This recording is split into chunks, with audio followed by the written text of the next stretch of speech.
Welcome to my channel, guys. Team NJ. My name is Taras. Welcome back to another video. So this time around, I'll be talking about astral traveling.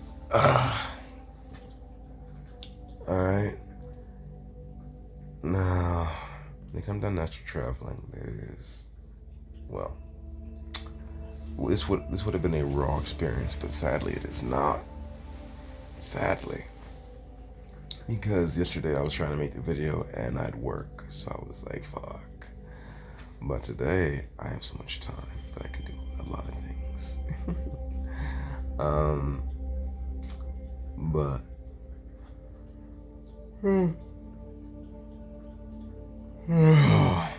alright, let's get to it, right? So I was dreaming in this experience. Mind you, most I was asleep. I wasn't dreaming, I was asleep, my bad. And it's rare for me to sleep and be astral traveling. It's rare.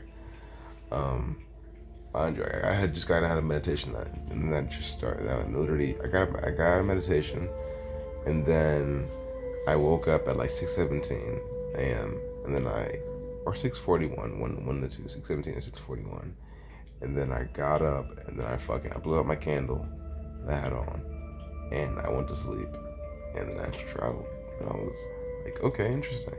I was getting as your consciousness, you're rising, basically. So your levels of understanding and well-being within self, or the levels of consciousness rising towards ascension, higher levels of ascension. But in this experience, what happened is, I remember being a first person point of view, right? And I remember walking down my stairs. It was early in the morning too, and what happened is damn, I'm really tired. I just woke up, so what happened is I was walking down my stairs and I saw a cereal bowl just like laying on the ground, and I was like, why is that there? It looked like someone just literally ate cereal out of it, and I was like, that doesn't make sense, but okay. My brother like right behind me too, and I was all right, cool. So I pick it up, I put it in the sink, and I'm noticing how many dishes there are, and I'm like, bro, what the fuck? And so I then go to my room, right, and I start texting this girl. Now, here's the interesting part about the texting. It was like Twitter and Snapchat combined into one, literally. And we were just texting, and she was saying like how she is like this physically abusive boyfriend, her physically abusive partner, right? And I was like, then why are you, mind you, the me there was like, then why are you with him? And I'm thinking the same thing, like, why are you with him then? But the me there had to catch to him, because he was being, the more they texted, the more I realized that he was a very manipulative, controlling, deceptive individual, as I used to be. Way back when I used to be incredibly manipulative, controlling, and deceptive towards my own gain, towards my own advantage, before I evolved and awakened, mind you. So what happened then is,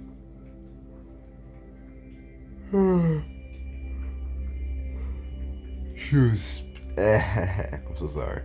She was speaking about how she was to get him, and how she was to get an Xbox. She wanted one. I was like, he physically abuses you. Why does he deserve anything? Why do you need to get him anything? You don't need to. And she just seemed kind of bewildered, like, what do you mean? I'm like, no, you don't need to get him anything. What the fuck? This is not right. And the me there was like trying, I guess he liked her to some degree, so he was trying to like get her to be like, yo, like, stop messing with him and come be with me. I looked at him, I was like, really, bro? Really? And next thing that happened is, I remember what?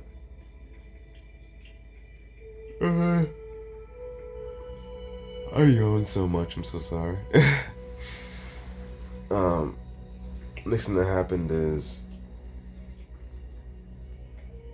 I remember him typing like sit, like him like typing a paragraph and about to type sis. Well, not, he typed sis and he typed the whole paragraph and then he was asking technically his or my guide rather to say and higher self. He was like, do I send this? And they were like, well, if you like her, then don't put in sis. So that's just kind of putting yourself in the friend zone. And I was just like, oh yeah, you got a point there. And I guess I was incredibly tired because he just, or I guess he was incredibly tired because he just sent the paragraph anyway. And then he tried, and he was like struggling to just copy the text right and paste it onto the text box, right? And then onto the keyboard, more so to say, and then edit out sis and then take it out, which is honestly so easy to do. But it seemed like he was like mentally, like more psychologically panicking, like looking like, I wonder like if this or that will happen or whatever the hell. He was psychologically having some sort of slow panic attack, and I was like, interesting. Next thing that happened is I remember what happened. I remember that she she ends up seeing it anyway. She types something back, and I'm just like, the me there looking like, fuck it, screw it, who cares? And I'm like, bro, how stupid are you? Not how stupid, how like I just was perplexed. I'm like, bro, you're like a version of me, a parallel version of me. Like you're like 20, 19, 20 years old. What the fuck, bro? Like I had no comments whatsoever, consciously, mind you. I was like, wow. And then what happened? And then I remember the next thing that happened is next scene was like me in third person point of view, right? Looking at so hold up a second. So right over there, so I don't mind the artwork and the crystals. Right over there, right? The That's my neighbor's like driveway and house right over there, right? That's the woods and all. Now the road seemed a bit broader to me in the experience, but what had actually occurred is I actually went to that person's point of view towards being in the consciousness of the trees. Literally, so I became like the tree. And I remember if you in one of Ryan Cropper's videos, towards the Akashic Records, he speaks of like basically your consciousness. If you were to basically be under a tree, right, or just to say, if you're basically be under a tree, right, you're in a mat and you're being the tree, just filling the tree and being the tree, you can actually put your consciousness towards being in the tree, towards becoming the tree, because then being the tree, technically speaking, you are the tree. Literally, because when it comes down to it, if you look at your partner, whatever the hell, right, your parents, you technically are your parents. You're a reflection of them. Literally, they're you and you're them. We're all from source consciousness, so it makes a lot of sense, right? So basically, every part of this world is literally part of you. Literally. And yeah, it's pretty nice to look at it like that, right? It is the truth though. Now I was seeing my dog Rex. He was like running like fast as hell, like eh, he's running to the street, and I was like, bro, like mind you, consciously I'm looking like, please Rex, like I'm literally like, I feel like I was closing my eyes, like, please Rex, you do not get hit by a car. Please not get hit by a car. And it just was not pretty at all. And I mean, he didn't get hit. He made it over to the neighbor's side, to, and I was all right, cool, great, that's amazing, it's beautiful. But the reason why I was saying do not get hit by a car was because there was like a car that I feel like I guess it slowed down when he was running, because it was like I don't even want to go back to the scenery of what I was seeing. It was such a close call. And then next thing I know, I went back to first person point of view just to end up looking over outside my window, and I ended up seeing my brother's partner's vehicle like at the neighbor's house in the grass, and I'm looking at, okay, so she basically is looking at looking after Rexy. I was like, okay, cool, then I can just relax and chill. I don't have to be so wary. And then I was in first person point of view again. I was outside this time.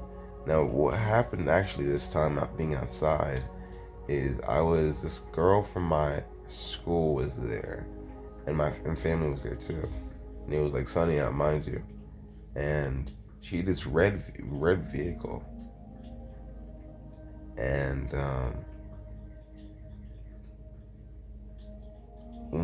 so I got into the passenger seat, right, and she starts trying to get out the driveway, and she's like struggling in the driveway, and I'm like, is it that difficult to get out the driveway? I'm like, there's no way. And I'm like, there's because our driveway is so broad, it's so broad, so long. There's like no way you can have trouble getting out, no way. And what then occurs is, so she gets out, right? She's driving, and she says, like, I asked her something. She said, I was just bored. So I'm looking like, you never hang out with me. Like, why? Like, in my conscience, I'm looking like, why is this girl hanging out with me? We don't talk, or we're not even friends. And she was like, I'm just bored. She like, I didn't say that. I asked something. She said, I'm just bored. And I was like, there's so many things you could do. How are you bored? Only you can bore yourself. Only you can let yourself be bored. Only you can limit yourself, and what you do is become quote unquote bored, literally. And what happened is, I remember us driving in the grass, right? And all I recall that I remember is there being some sort of like tools, right, all over the place. Well, not tools, but more so like, what's the best word to say? Like broken up wood all over the place, right? And I was like, what? What is happening? And she was just like driving like straight through it, and I'm like, bro, what the hell is wrong with you? I'm like, no, this is not the thing to do. Like, this is like the worst thing to do. And she just didn't care, and I'm like, I think I literally consciously I was looking like, bro, hold on to the thing, like the the rest thing that they have with the vehicles. But I was like, nah. But to me, they were like, nah, it's all good. And then the next scene I remember is being in some like room,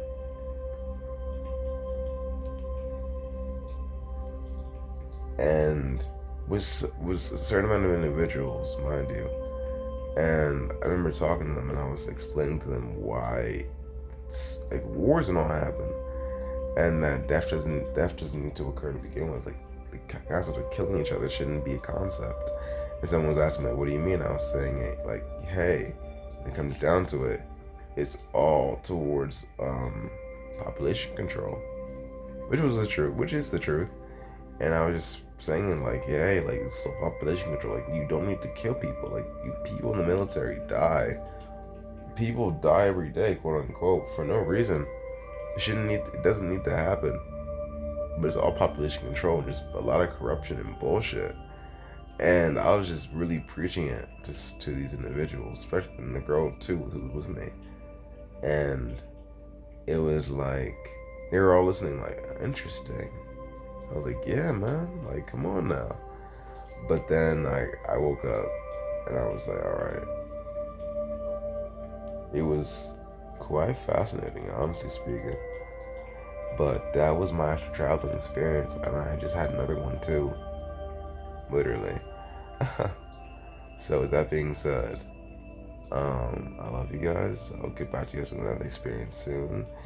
And that is my video for today. I might post another one soon, but that depends. Well, as soon as in today, but that depends on a variety of things. But other than that, I love you guys. I hope you guys are beautiful. You guys are amazing. And Jana, my name is Taras. Have a good day.